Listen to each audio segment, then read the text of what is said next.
everyone, and welcome to the fourth episode of Chain Talk. Today we have another researcher in the room, if I actually count myself as one as well. So we have Anton Hesselgren with us, and I'm going to let Anton introduce himself like all the other guests. I don't want to do much of a talking, but before we get there, this discussion is going to be about blockchain in healthcare. It's going to be amazing, so keep on watching it because this discussion is really relevant at the moment. So there you go, Anton, please. Thanks, Sarah, and thanks for having me on your podcast. So I'm, as you said, I'm a researcher. I'm doing a PhD in this quite narrow topic of blockchain in healthcare. And I've been in this research field for the last couple of years, working at a university in mid-Norway called the Norwegian University of Science and Technology, NTNU. So today we are basically representing Scandinavia. Yeah, and I know that you're doing your research in Sweden, and I'm originally from Sweden, so. Oh, that's nice. That's interesting. Okay, so let's start, Anton. It's a tradition that in Chain Talk we ask our guests to give us a one-sentence definition of blockchain, and that is because we probably will have a lot of audience from the industry, healthcare, or any other industry who are not very familiar with the technology. So could you please give us just one sentence definition of blockchain?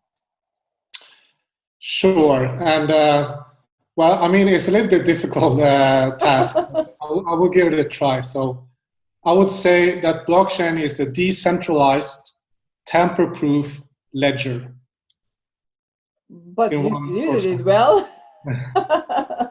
I know this is a torture that I start this show with, but still. Okay, how would you now elaborate this to one paragraph?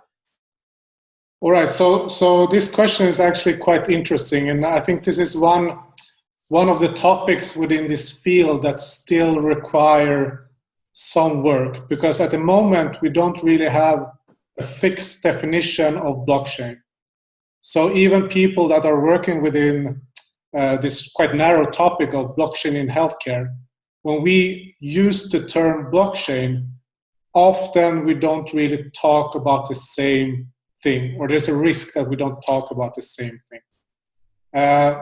So my definition here is my understanding of blockchain and how I use the term blockchain in my work. But I like to emphasize that this is something that we as a community need to work harder to establish a more fixed definition of the term blockchain that we all could use. But for my definition, the short sentence that I mentioned, a decentralized tamper-proof ledger. So to elaborate on that, I think the important part here is the decentralized part. So to me, blockchain is a decentralized solution.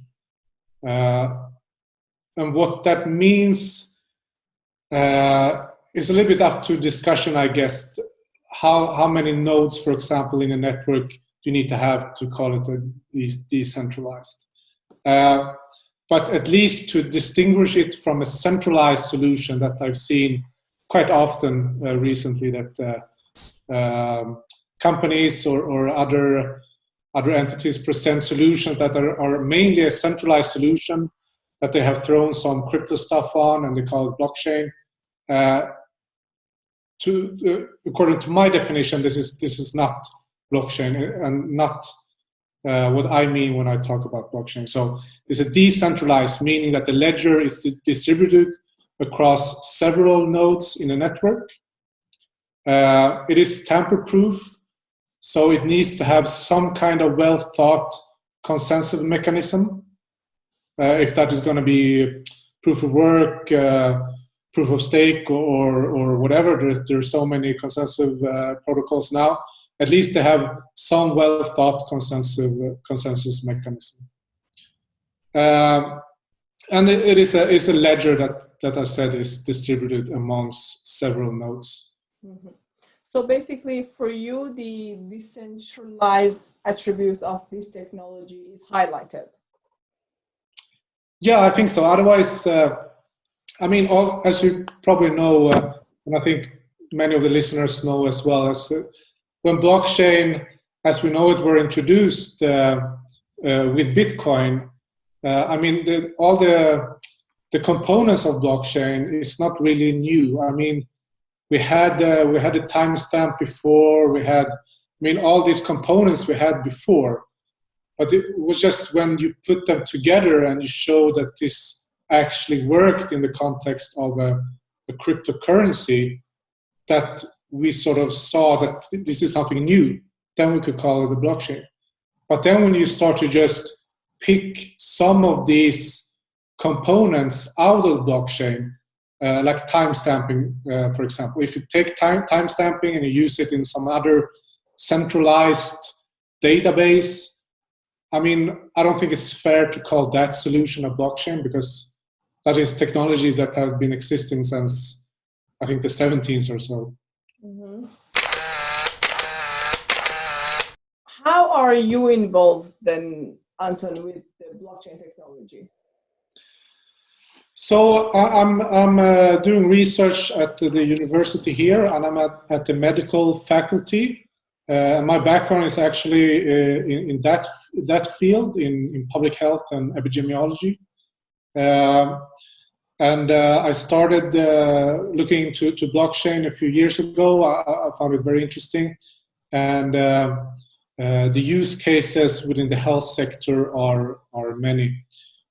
So my work at the moment is really to look into a few particular use cases that we have identified, where blockchain might have a positive impact in improving the systems that we already have in the health sector, and also potentially develop new applications that could benefit both patients and the healthcare workers within the industry.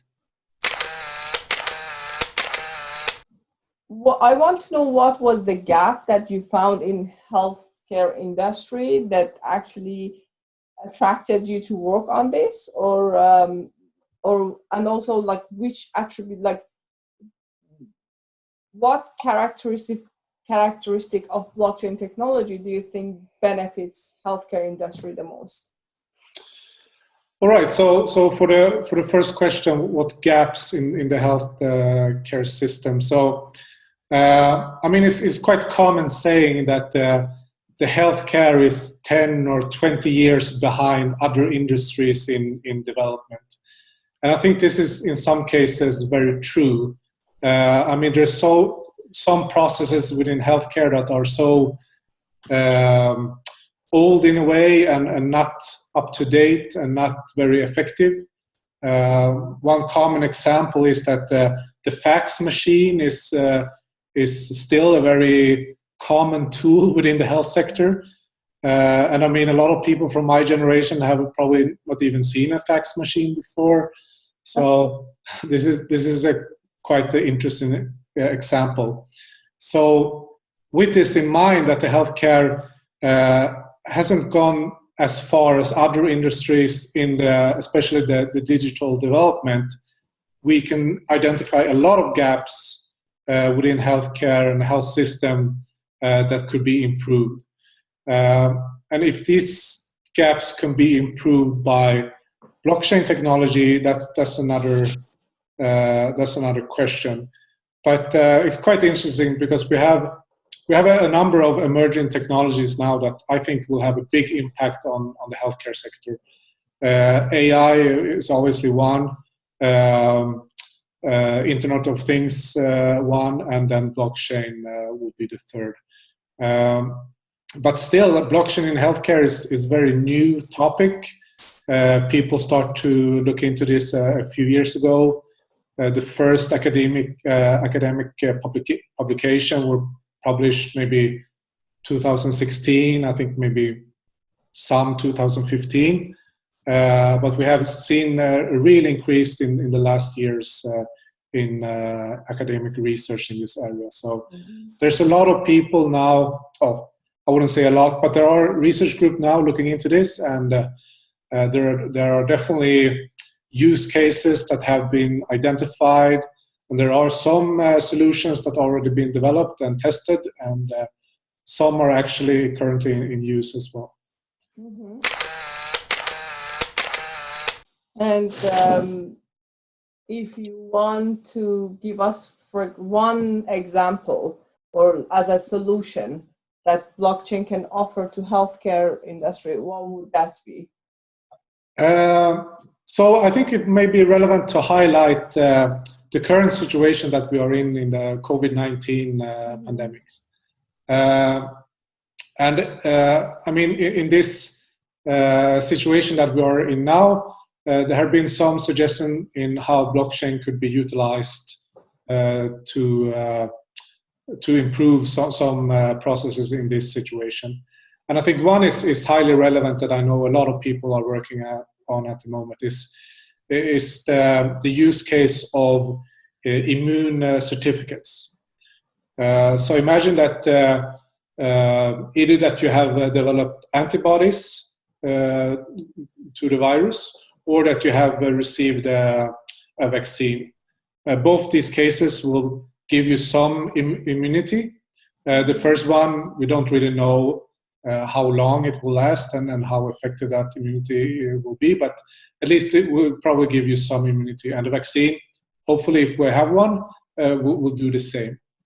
But then it's very relevant to know which people are immune and which are not. And there's probably several different stakeholders that will be interesting to see that you are immune. It could be, for example, be for reducing travel restrictions, that you could show your certificate that you are immune when you're entering a country, or when you go into your workplace, or when you're doing a different ordinary day-to-day life stuff. So to have this certificate, I think, will be really beneficial for controlling this pandemic. And I know some countries already have given out these certificates on paper-based. I saw somewhere that Germany, for example, have done it a few times. Now recently, WHO went out and said that this is probably not a good idea at the moment, because we don't really know how this, if you had the virus, how long, as I said, how long you will be immune afterwards, and how effective this immunity will be. But I think in the near future, this is something that a lot of countries want to implement, immune certificate. And I mean, then it's very interesting to look at this technology of blockchain. Okay, then we have a potential of a immutable ledger that we can store simple data entries in. And I think this is a very relevant use case, because I mean, there's now some solutions that they have started to prototype this, and in the solution you will have your certificate on your mobile phone, and the one who will verify your certificate could probably scan a QR code or just get a simple key that checks towards the blockchain and see, okay, the hash of your certificates is actually on the blockchain. It's been uploaded by a valid entity, a hospital or a clinic or something like that. And we can have sort of totally transparent solution that is not tied to a single company or a single government, for that matter. I think this is very interesting. Well, that's really interesting, and it's very relevant in this whole situation we are Let's imagine if we are going to develop such solution, and so we basically, typical users of such solutions would be either the public, then people, then, and the hospitals or entities, healthcare organizations. So what would be the typical advantages for each? And that the reason why I'm asking is, when I was reading about blockchain in healthcare, then I looked at how blockchain can actually reduce the double spending on double tests, the benefits in financial benefits, basically, that can bring to the healthcare industry. For example, I read that annually about 10 billion euros are spent on double testing people around Europe. The tests that were not necessary because they were done just few weeks or a week or two before in another country, but just because they didn't have the records and they didn't have the data, they couldn't share it, they had to do it again. And 10 billion euros annually is a big number that is spent on this. So if we take that as one advantage, what would be the other advantages that these two parties, public and the healthcare, would have by such solutions? Yeah, I would say for this use case of the immune certificates, I would say the one benefit will be that the risk of falsify this type of certificates is substantially reduced. And I think if you have this as a paper-based system that some countries have already implemented, I think it's very easy to just copy and easily falsify a certificate like this. And since this situation has such a large impact on people's life, I think there is a substantial risk that people want to sort of get this certificate even though they're not immune. So there is a risk of false certificates. And then if we could have this solution, we will definitely reduce this risk. Mm-hmm. Another benefit, I think, will be that if we can have this open ledger with hopefully a ledger that cross several countries, we can have an open data source where countries, governments, public health institute could easily track how many people are immune to the virus, either through antibodies because they had the virus or through vaccine. And I think if we could make this data available, that will be a huge benefit for the public health institutes. Mm-hmm. And do you think then that would be also, and that would also end in trustworthy or reliable statistics? Because one thing I've heard as like a favorite discussion these days, when you talk to people from all around the world, so they all have this doubt whether this is statistics that it comes out from this country is right or wrong, or on what standards actually, because we hear that some countries do count, let's take the death falls as a result, as a statistic, do count the ones who actually died of coronavirus but had other diseases as also a death fall caused by corona, even though the main reason would be the heart disease or diabetes that they had. So if they wouldn't have it, they would survive. But some countries don't. So the statistics actually here are very different. So and people get confused. How come such country, for example, has really high statistics? Let's say Germany has really high numbers of infected people, but then we go to other countries who have much less, which potentially you would think they would have more cases of coronavirus. Would that bring more reliability to statistics and maybe less corruption as well? Yeah, Sarah, that's a very good point, and I think this COVID-19 pandemic is also some referred to as infodemic, because there's so much information, there's so much numbers, so much statistics, that are available to people, but we can't, as you say, we can't really know the origin of these numbers a lot of times. And for giving one example, this quite famous website at the moment, the Worldometer, that I think a lot of people follow the numbers. And I follow quite closely Norwegian and Sweden. And I know that some of the numbers on the Worldometer for Sweden at least are not up to date, and they give sort of the wrong impression. Mm-hmm. And I think then we are in need of a system that sort of could show provenance of the data. And as we know, this is also a characteristic of blockchain that we could utilize. I do think, however, that a solution like this would take too long to implement to make any use in the current situation.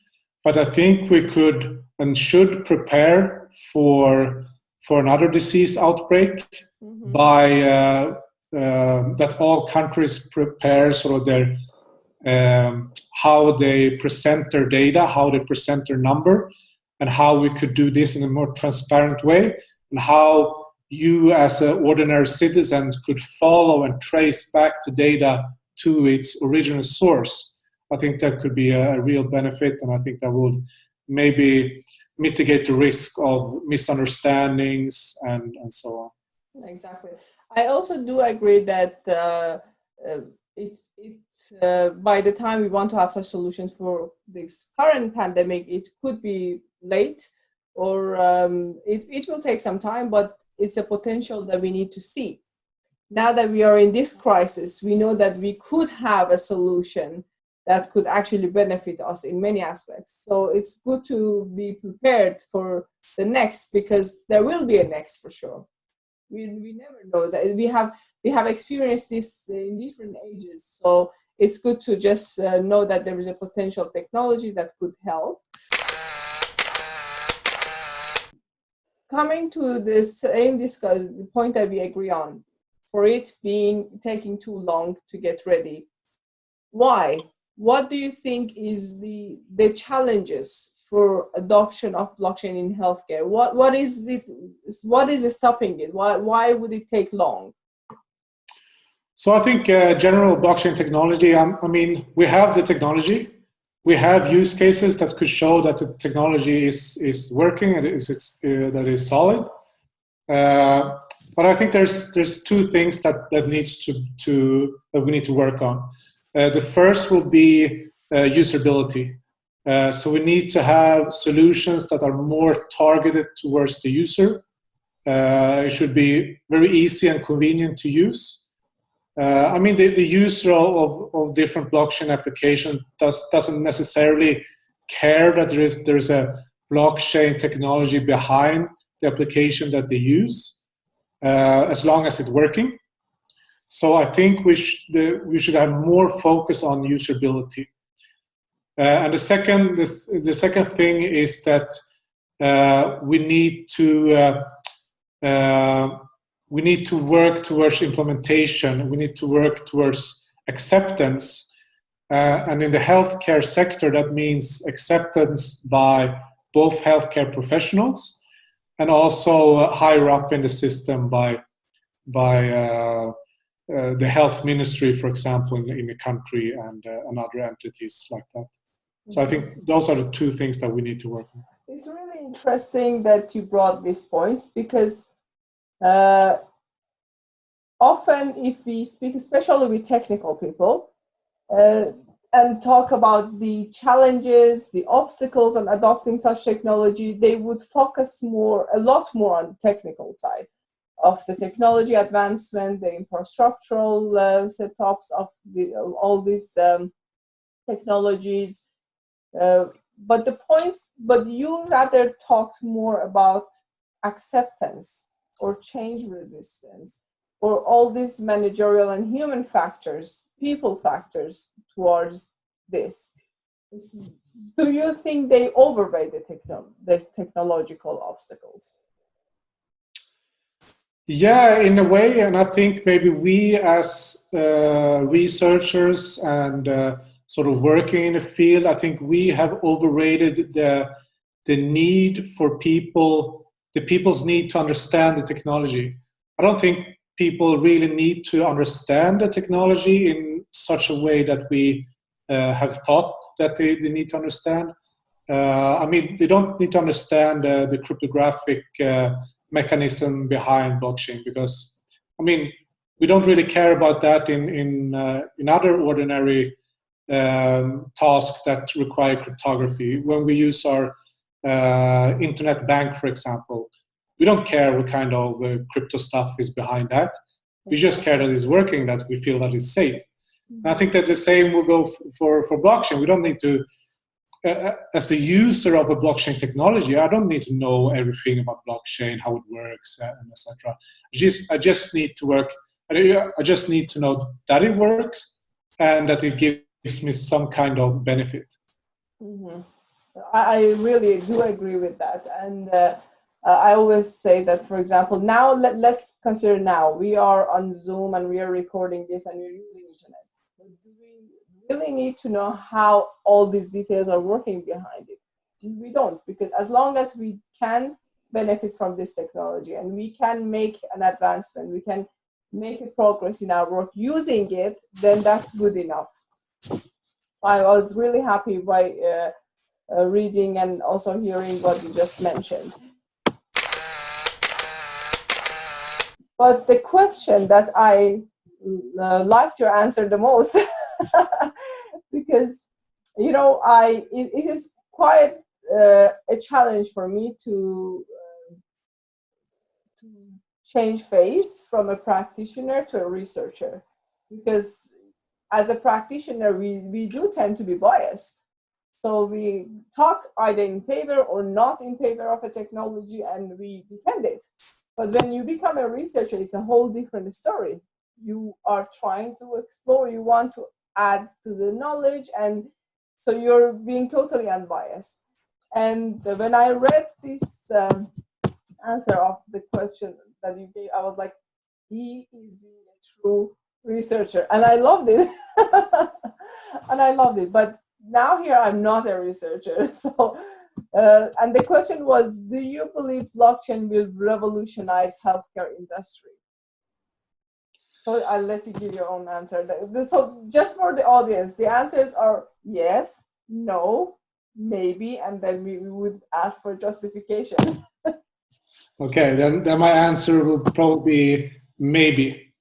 And I will try to elaborate. So, as I mentioned before, we say that healthcare is several years back other industries in development. But in the recent years, we have seen a rapid sort of, I think you could call it maybe a revolution within healthcare. So we're going towards a more digitalized healthcare. And we have seen it in the current situation that we are in now. I mean, there's so many people now meeting their doctors in a virtual setting as we do now over the screen. And this development was already started a few years ago, and especially in Sweden, we have a lot of companies supplying this kind of services. And I think the current situation has really pushed some of these technologies forward, especially the virtual meeting between a patient and a healthcare worker. So we do have a kind of revolution in healthcare, I would say, a digital revolution. And in this digital revolution, I think you could include some of the emerging technologies that we also have today.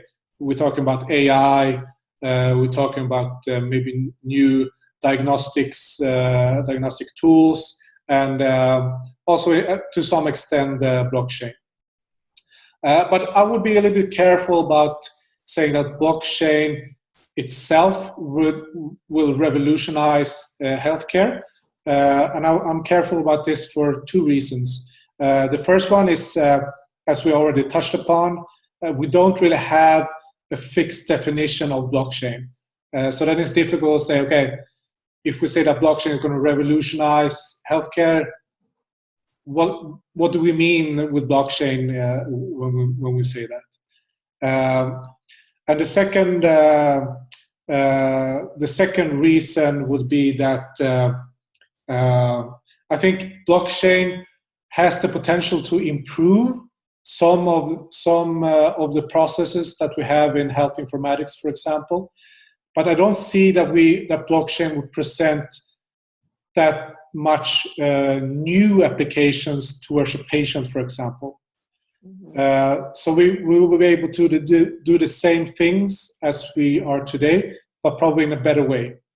But I don't think blockchain will present the solution for any new application. And I think if we should be able to call it a revolution, I think we should have sort of groundbreaking new applications that give some new value to, especially towards patients. And I don't see that as today. So are you saying that blockchain is not mature enough to be judged yet? Yeah, definitely in a way. I mean, I think definitely we're just in the beginning. So we will see a lot of new blockchain solution. I think the first solutions that we're going to see that are going to be widely used are sort of the simple use cases. And simple use cases could be, as we talked about, the certificate case. It could be a case where you sort of handle consent of data. It could be the patient data, or it could be data in research project. So the consent management, I think, is a valid, easy use case. And later on, I think in a few years, then we're going to see more solutions towards the sort of the holy grail, which is the medical health records. I think it's definitely too early to maybe target that, at least in a sort of a wide scope, but sort of at least target some aspect of health informatics. But what would be the value that if blockchain would offer it to patients, then you would say it's revolutionizing? What are some of the values? Maybe this is this would be a very general question, and maybe you would be able to give us only some of the values, because this is a really broad question. But what would be some of the values in your point of view that a patient is looking for, that then if a technology is offering it, they will say the technology is really revolutionizing the healthcare industry? I think that the patient are looking in general for more control over their own health and their own treatment. We usually talk about patient empowerment. And that means that to give patients more control. And I think to give patients more control and access to their own health data, I think that could be a step towards this patient empowerment. Okay. And now, especially when you as an individual or as a patient, you produce a lot of data yourself through smartwatches, even through your mobile phone, health data that the healthcare sector could be able to use and probably should use. So we need to sort of connect all the data, the data that you produce yourself, the data that the healthcare professional produce about you. We need to connect those. And I think that the individual, the patient, should be in the center of control of all this data. I think that is sort of the futuristic approach to this. I don't think we're going to be there in a couple of years, but I think at some point we need to go towards that, because now there's so much data that are produced, and it's scattered all over the health system. And it's not really one entity that has control over it all. So that entity needs to be the individual. Exactly. That's really interesting. The patient empowerment you mentioned.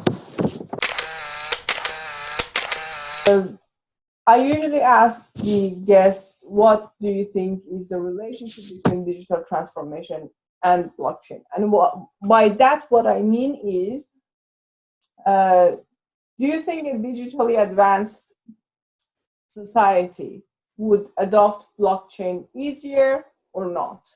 Does digital transformation or the extent of digitalization in a society, in an organization, would support adoption of blockchain, or no, it will not? What do you think? Yeah, so that's a very good question, and especially when it comes to healthcare, I think there's two scenarios here. I think uh, I mean the health informatic in the health system is such an important part of the health system, and I think that especially the medical health record, it could be seen as sort of the backbone of the whole healthcare system. Mm-hmm. And to change that, to do anything with that, is so complicated, and there's so many stakeholders involved. Now I'm talking in the setting of a European country, for example, maybe Norway or Sweden. And I think that even though this is highly digitalized today, we have digital health records. I think since they are so complicated, since there are so many people involved in this, I think it's very difficult to introduce new innovation in these systems in these countries. But then if we look at the country who has sort of still manual health records, so the doctors, they just write records on a paper and they store it in a file cabinet. So I think these countries may have the opportunities to sort of frog leap all the mistakes that we have done with medical health records in Sweden and Norway, and go directly to a more sustainable solution that may involve blockchain technology. That's really interesting, and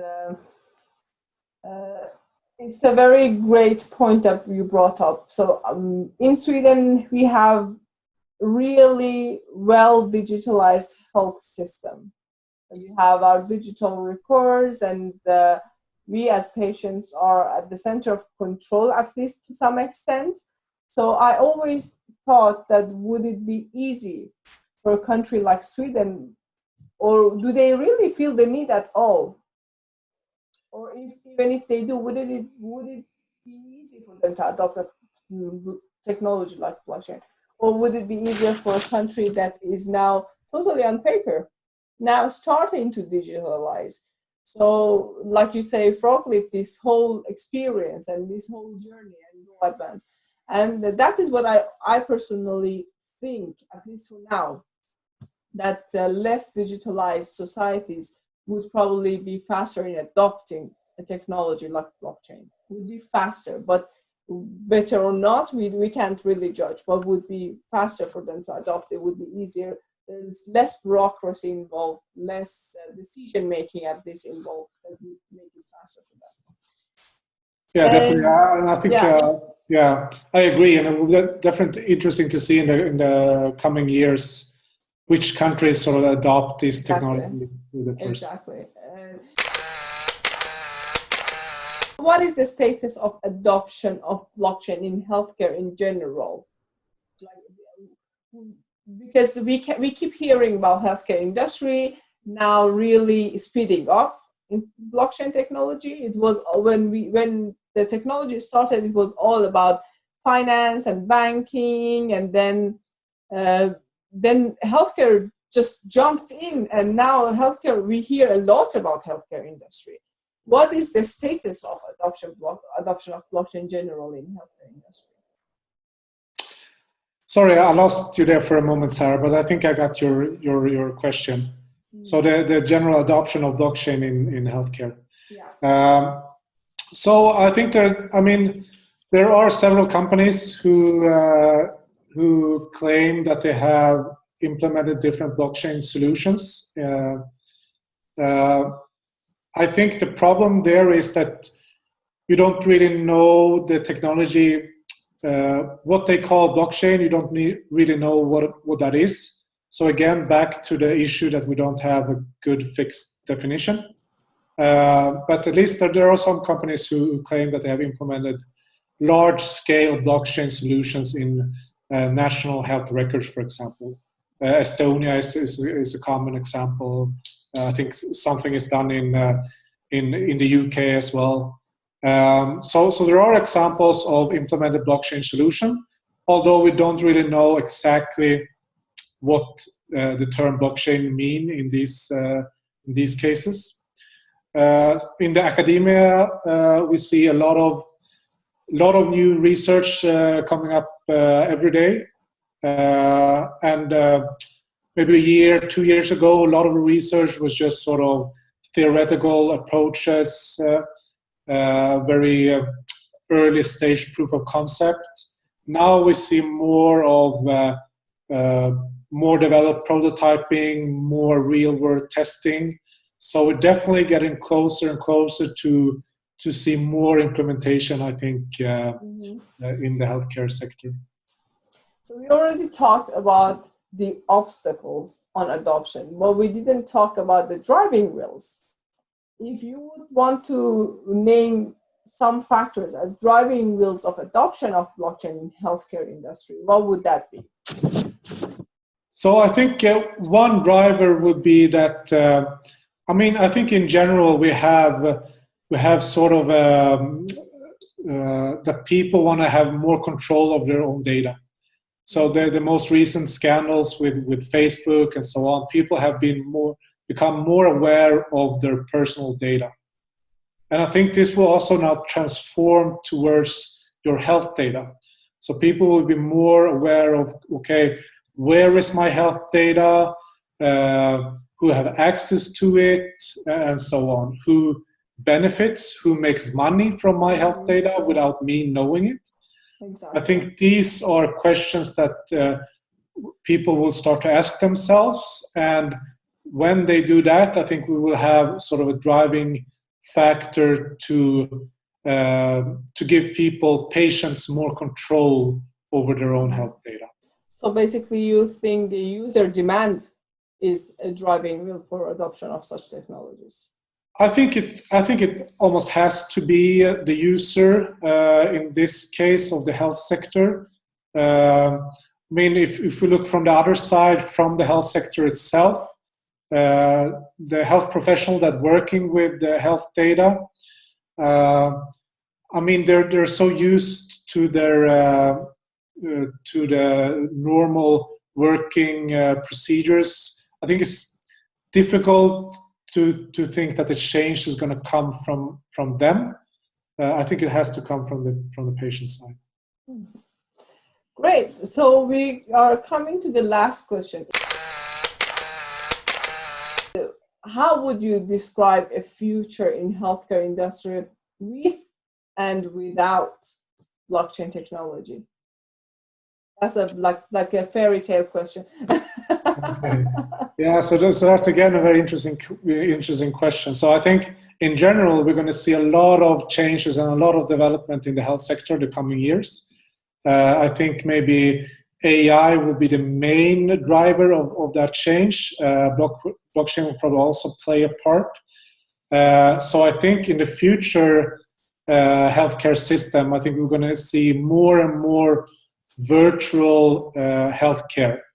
So you're going to meet your caregiver in a virtual setting, as we do now. And I think AI will play a bigger role. I think you will get a lot of health advice from an AI bot. And I think blockchain will play a big part in this whole change in providing more trust, in providing more access to health data. And by trust, I mean, for example, if you imagine that I'm a health professional and you are a patient in this case. So when we meet like this, there's no really there's not really any way for you to know that I'm actually a medical doctor and I actually have competence to deal with your health problem. So if there were a system, for example, for you to verify that I have the skills that I claim that I have my licenses and so on, this could provide more trust towards the patient and more trust in this new setting of giving care, this virtual setting. Which I think plays a very important role in patient-doctor's relationship. Yeah, definitely. And I think the trust issue will be even higher when you see AI instead of a physical doctor. You want to know that the decisions and the recommendations that the AI provide to you as a patient, you want to know what data that is based on, and you want to know the provenance of that data to be able to trust it fully. And I think blockchain could play a part here. Yeah, and maybe less refer to Google for diagnosis. Which whenever I tried Google, I thought that okay, I'm gonna die in a week or so. Apparently. Yeah, there's this common saying that you're only like 7 clicks from dying. So. Yeah, which is very true. Yeah. Thank you so much. It was really amazing, Anton, to have you. And people can, of course, find you, and I will share your contacts, your details, and you can find Anton. But we will have Anton on a live discussion on a few days after this is released, which I will actually give you the dates later. And then we will have this live event on blockchain in healthcare, which you can jump in and ask your questions. It would be much nicer if you watch this episode before that. Thank you so much, Anton, for accepting our invitation and joining us on Chain Talk. Thanks. Thank you so much, Sarah. It was a pleasure to talk to you in this format. Thank you. Bye. Okay, bye-bye.